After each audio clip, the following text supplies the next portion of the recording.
$55,000.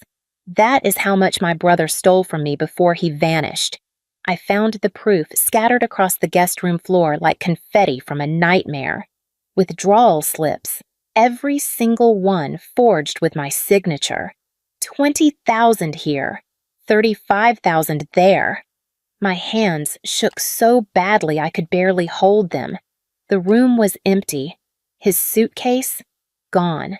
His clothes, gone. Even the picture frames I had put on the dresser, photos of us as kids laughing at Cannon Beach, were stripped bare. Just empty glass reflecting my pale face. On the pillow, a note. Sorry, Selena. Cassandra says we need a fresh start. Don't look for us. Dorian was 41 years old, and he had run like a thief in the night. I collapsed onto the bed, the forged slips pressed against my chest, trying to breathe. And then I heard footsteps downstairs. Light. Quick. My 12-year-old son was awake, and he was smiling. Mom! Rowan stood in the doorway, still in his wrinkled Star Wars t-shirt, hair sticking up on one side. His eyes locked onto the forged slips in my hands. What happened? Where's Uncle Dorian? I couldn't breathe. 3 months ago, Dorian had shown up at our door the Sunday before Thanksgiving, broke and desperate after losing his sales job in Seattle. I had let him stay. I had trusted him. And now he was gone, along with $55,000 and a woman who wasn't even real. Rowan stepped closer, his bare feet silent on the carpet.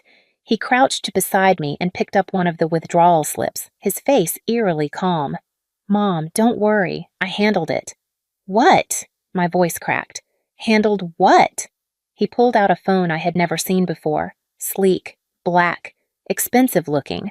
With a few quick swipes, he showed me a mugshot. A woman with dark hair and cold eyes stared back at me. Catherine Voss. Wanted in Nevada, California, and Arizona for fraud, identity theft, and assault. That's Cassandra, Rowan said flatly. She's a con artist. Uncle Dorian's been talking to her every night for 2 weeks. I tracked his phone. I copied his texts. I found her real name and sent everything to the Portland Police Bureau this morning. You what? I tracked his location too, Mom. He's headed south on Interstate 5. They'll catch him before he hits Eugene. My 12-year-old son just admitted to hacking his uncle's phone like it was a science project. How? I whispered. How do you even know how to do this? He shrugged, tucking the phone back into his pocket. YouTube. Reddit. It's not that hard if you know where to look. Public records are free. I just had to connect the dots. His tone was so casual, so detached, like he was explaining how to make a sandwich. I stared at him, this boy who still asked me to make him hot chocolate with extra marshmallows, and for the first time I felt a chill crawl up my spine.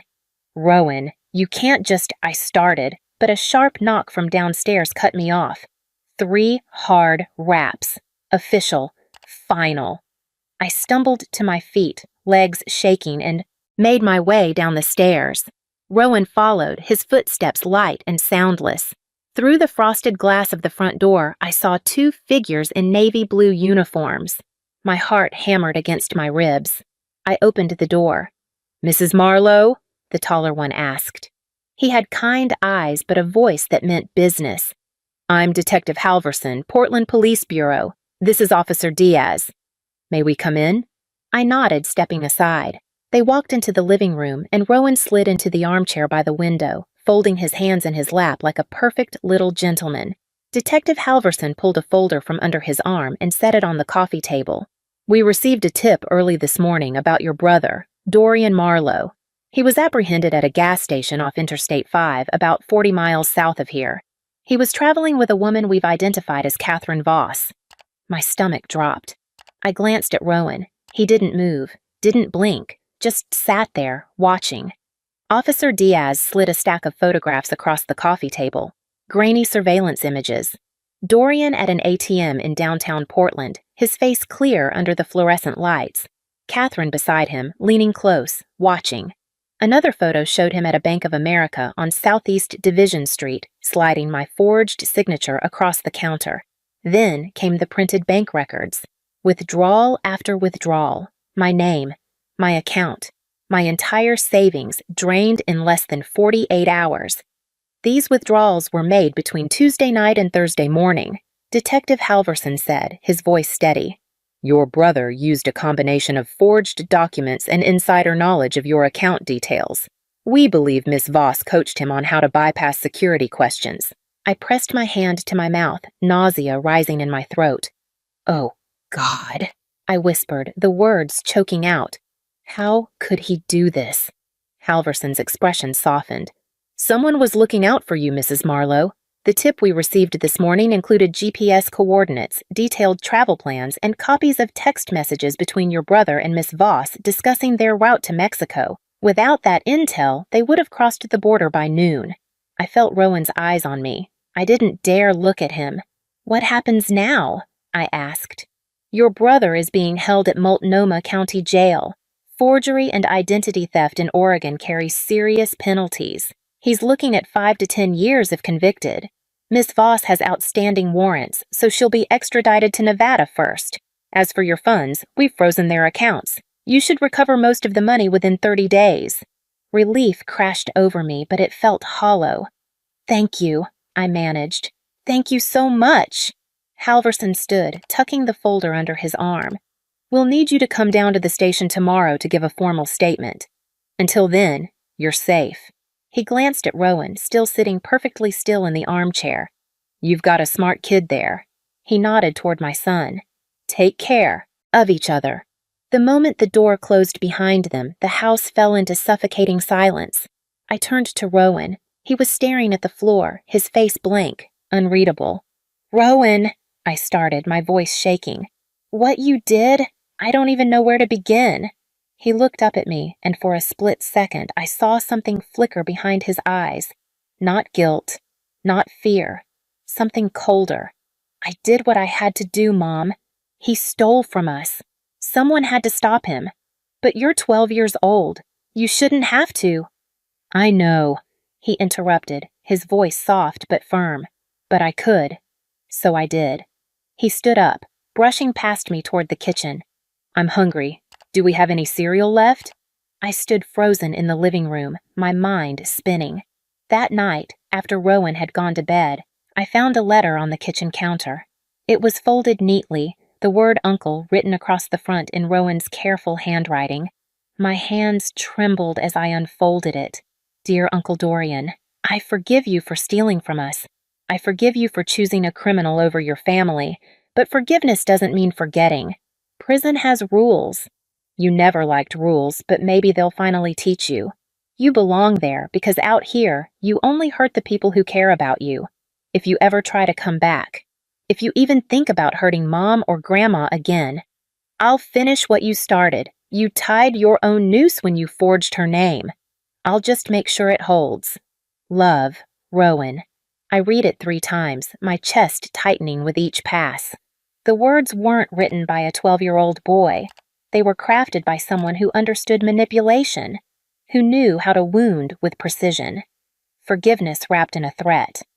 Mercy sharpened into a blade. I refolded the letter with shaking hands and set it back on the counter. Upstairs, I heard Rowan's door click shut, and in the silence that followed, I realized I was afraid of my own son. The call came 3 days later, just after midnight. I fumbled for my phone, heart pounding. Multnomah County Jail flashed on the screen. Mrs. Marlowe? A woman's voice, clipped and professional. This is Nurse Patterson at OHSU Hospital. Your brother Dorian was brought in from the jail about an hour ago. He's stable, but he's asking for you. What happened? There was an altercation in his cell block. He's been treated for injuries to his neck and ribs. He says it's urgent. I threw on clothes and grabbed my keys. Rowan's door opened before I reached it. He was already dressed, shoes on, like he'd been waiting. I'm coming with you, he said. It wasn't a question. The drive to Oregon Health and Science University took 20 minutes through empty streets. Rowan stared out the window in silence. At the hospital, a nurse led us down a hallway reeking of disinfectant. Dorian lay in the bed, skin gray, purple bruises circling his throat like a collar. When he saw me, desperation flooded his face. Selena, he rasped, every word painful. You have to listen. Watch your boy. I pulled a chair close. Dorian, what are you talking about? He knew everything, Dorian whispered, his eyes darting to Rowan in the doorway. Before I even did it, Cassandra told me your son gave her chills, like he could see through her, like he knew what we were planning. I gripped the bed rail. You're paranoid. You made your choices. He's not normal, Dorian insisted, his voice cracking. Whatever you think he is, you're wrong. Before I could respond, my mother rushed in. Martha went straight to Dorian, smoothing his hair with shaking hands. Then she turned to me, eyes flashing. Don't listen to his lies, Selena. He's trying to blame a child for his own crimes.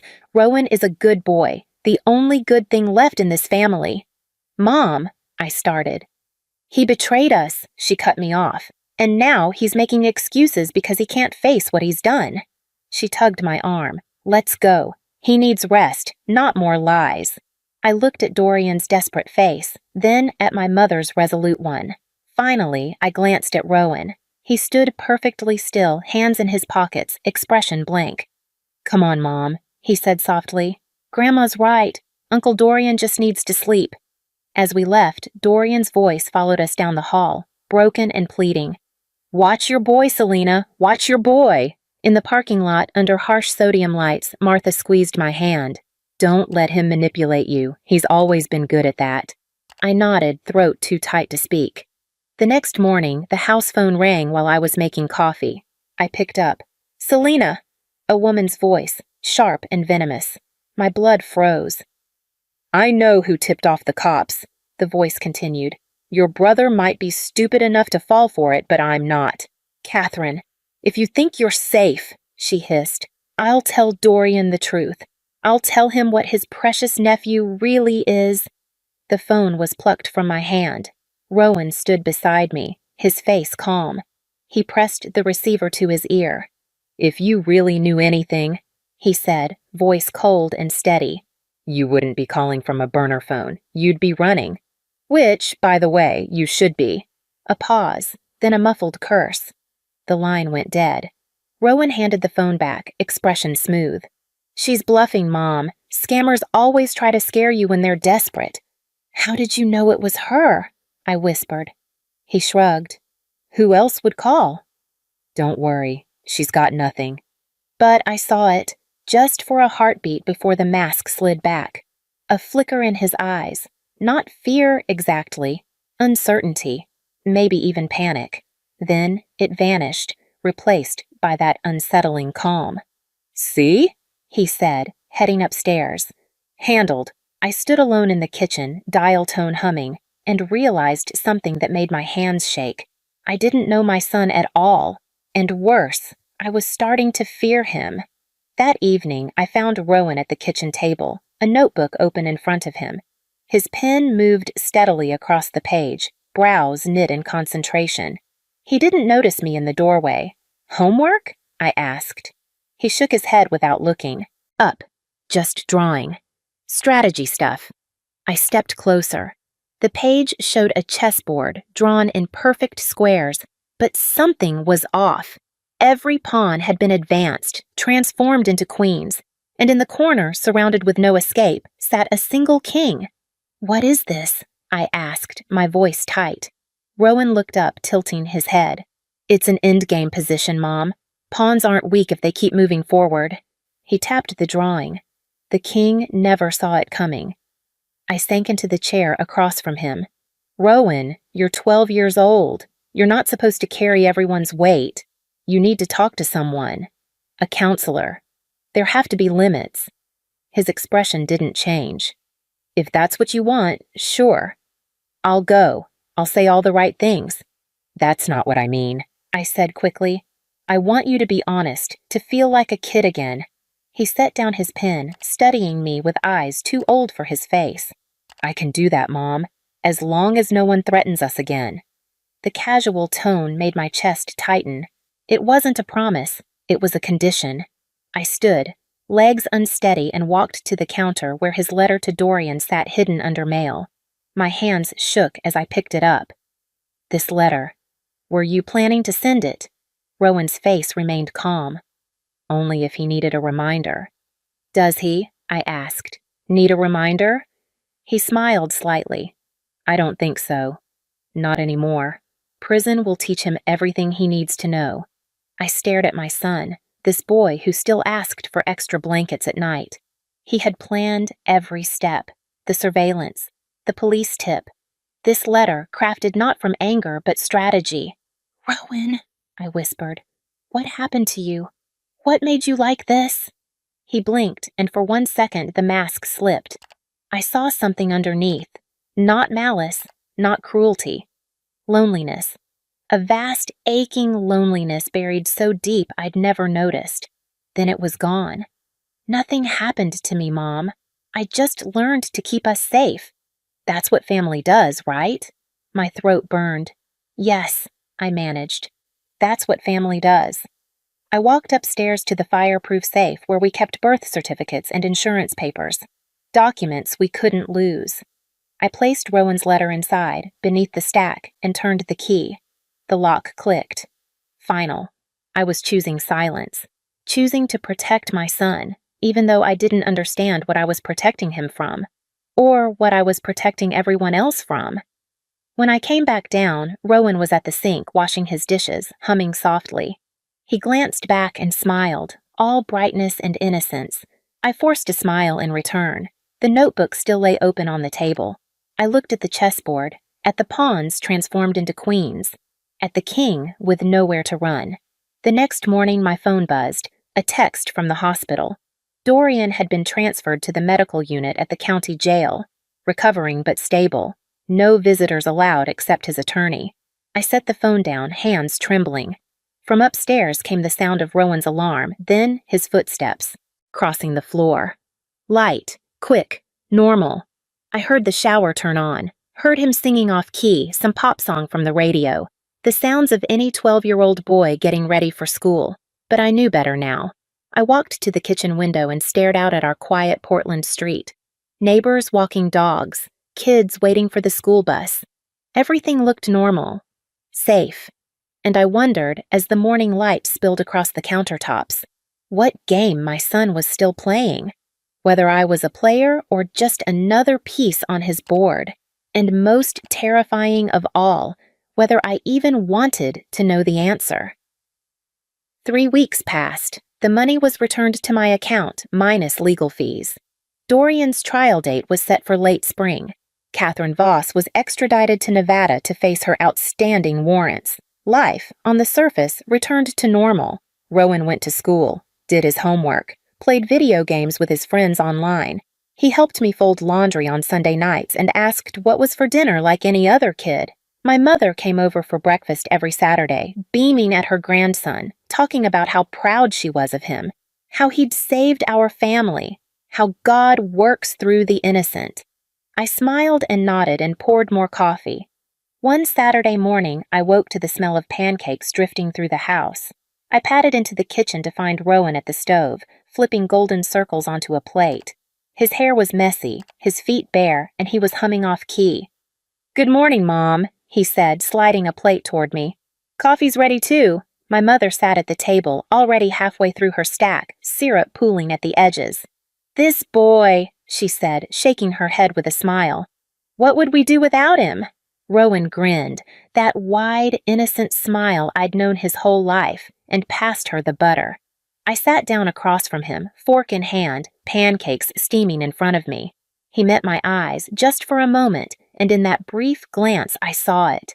The calculation, the awareness, the quiet certainty of someone who knew exactly what he was doing. Then he looked away, laughing at something my mother said, and the moment passed. I cut into my pancakes, the taste turning to ash in my mouth. Outside, the morning sun climbed higher over Portland. Birds sang in the trees. The neighborhood woke slowly, peacefully, and I sat at my kitchen table, surrounded by the people I loved most, knowing I had made a choice. Silence was protection, even if I didn't know what came next, even if I feared the answer. What game might my son be playing now? I didn't know. And maybe, I told myself, that was better. Maybe some truths were safer left buried. If this story stayed with you, if it made you question how far you'd go to protect the ones you love, I'd love to hear your thoughts in the comments below. Have you ever had to choose between truth and family, between what's right and what's safe? Share your story. And if you want more gripping tales that'll keep you up at night, don't forget to subscribe, because sometimes the most terrifying monsters aren't the ones we fight, they're the ones we raise.